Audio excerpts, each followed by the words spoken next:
Oscar Wilde, Ego te absolvo. Chapitre 1. Sous leur béret bleu, noirci par la poudre, souillés par la poussière des chemins, les soldats de morale ont des mines de bandits, avec leurs peaux bistrées, leurs barbes et leurs cheveux incultes. Depuis 5 longues semaines, ils traînent les routes, presque sans sommeil, presque sans repos, faisant à toute heure le coup du feu avec une rage croissante. Faisant à toute heure le coup de feu avec une rage croissante. N'en finira-t-on jamais avec ces bandits républicains, dont Carlos leur avait cependant promis qu'après les fatigues d'Estella, l'Espagne serait à eux? Tous, ils ont soif de vengeance et de sang. Et c'est la joie de verser le sang qui les maintient debout, si las, si épuisés qu'ils se sentent.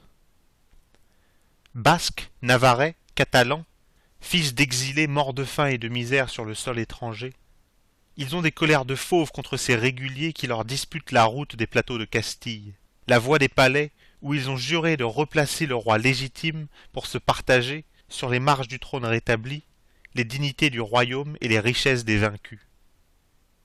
Entre ces montagnards et les hommes des nouveaux partis, il n'y a pas que les rancunes politiques.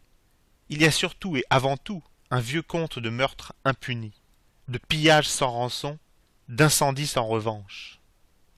Aussi, quand un soldat de Concha leur tombe aux mains, malheur à lui, il paie pour les autres, pour ceux qui s'échappent.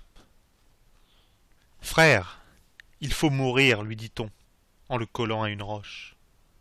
L'homme esquine un signe de croix, et sitôt que sa main redescend dans un plus lent « ainsi soit-il », les fusils, alignés à 10 pas de sa poitrine, crachent la mort. L'homme s'affaisse comme une vieille chiffe et l'on n'en parle plus. Les vautours des Pyrénées font le reste. Si, sa soutane retroussée, le curé Miral, un petit homme replet et courbé, les yeux bridés, passe à portée des fusilleurs, il accroche son fusil à sa ceinture et absout ou bénit le mourant d'un geste rapide. Parfois, sans enlever de ses yeux la lunette marine qui lui sert à inspecter rocher ou bois de chêne, il confesse le prisonnier. Dame, un général est responsable de la vie de sa troupe. Républicain, soit, mais catholique. Le régulier ne semble pas surpris de cet étrange double rôle du prêtre-soldat. Il faut bien qu'on le confesse, puisqu'on va le fusiller, et n'est-il pas tout naturel qu'on le fusille, puisqu'il s'est laissé prendre, et que s'il avait pris, il fusillerait. Cette logique satisfait pleinement les faibles exigences de son cerveau de paysan arraché à la glèbe pour se courber sous le harnais militaire. Puis, à quoi bon raisonner avec ce fait brutal? La mort menaçante, immédiate, inéluctable. Puisque cela doit arriver, il s'agit uniquement de bien faire ses paquets pour se présenter en bon ordre quand on fera son entrée dans l'inévitable là-bas. Chapitre 2. Ce soir-là, comme le soleil se couchait, Pedro Carrega était en sentinelle au cao de Mayorta quand une femme et un mulet tournèrent le sentier de Buenavista. Au hasard, il tira. Ce fut le mulet qui tomba.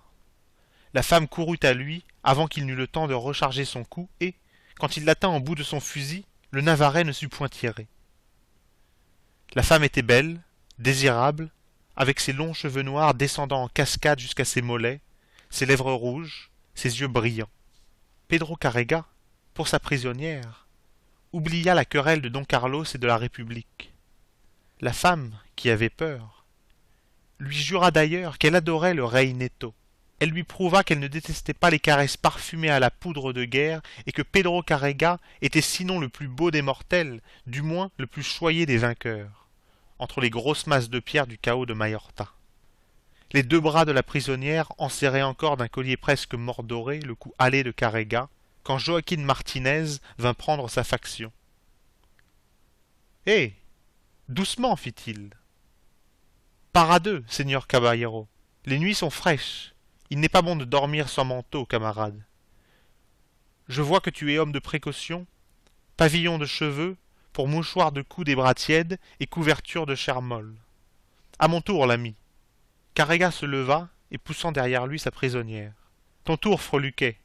Où règne Carrega, il n'y a pas 2 rois. Si les nuits sont fraîches, va te chauffer contre cette mule que ma carabine a abattue. Ou bien, abats-en une autre. Mon butin est à moi, comme la Navarre est au roi Carlos, fils de Juive. Joaquin Martinez épaula son arme et il allait tirer quand la femme, d'un bond de sauvagesse, détourna le fusil et envoya la balle se perdre dans les nuages.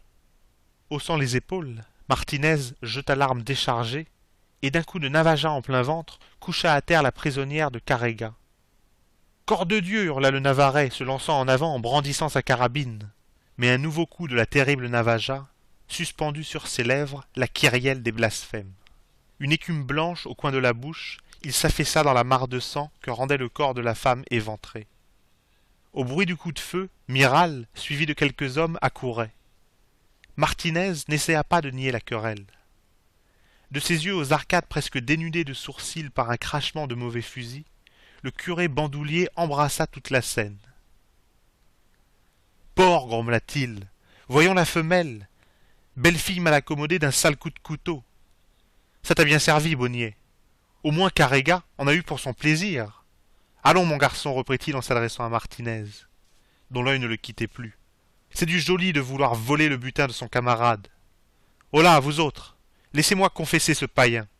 On n'a pas besoin de vous par ici. Dis ton confiteor, Martinez, et fais ton acte de contrition. Ego te absolvo, murmura Miral dans un geste de bénédiction. Porc, satané fils de catin, qui s'égorge pour une femelle. Puis, braquant brusquement son fusil sur l'homme, il lui brûla la cervelle sur les deux cadavres. Si on laissait faire ces gaillards, bourgonna-t-il, bientôt le roi Carlos n'aurait plus d'armée.